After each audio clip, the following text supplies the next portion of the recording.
যুদ্ধের ময়দানে সবাই চলে গেছে, কঠিন যুদ্ধ ছিল ওদের ময়দানের যুদ্ধ। আল্লাহ নবী বিশ্ব নবীর দন্দান ওই যুদ্ধে শহীদ করা হয়েছিল। নবীজির দন্দান ভেঙে গিয়ে রক্তাক্ত হয়ে গিয়েছিলেন। নবী তীরের আক্রান্ত হয়ে বেহুশ হয়ে জমিনে পড়ে গিয়েছিলেন।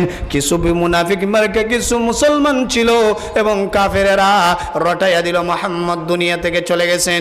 কিন্তু হযরতে মুসাইব জানায়া দিলেন মুহাম্মদ দুনিয়া থেকে চলে যাবে না, আমি মুসাইবকে তোমরা মারতে পারো, আমার রাসূলকে দুনিয়া থেকে বিদায় করে দিতে পারবা, কিন্তু দুনিয়া থেকে আল্লাহর দ্বীনের আওয়াজকে শব্দ করতে পারবা না। কারণ আমার নবীর পূর্বে যত নবী এসেছেন, যত পয়গম্বর এসেছিলেন, সবাই আল্লাহর দ্বীনের দাওয়াত দিয়েছেন। পরীক্ষা করা হয়েছে, হত্যা করা হয়েছে, নবীদেরকে মেরে ফেলা পর্যন্ত হয়েছে, কিন্তু আল্লাহর দ্বীনের আওয়াজকে বন্ধ করে দিতে পারে নাই।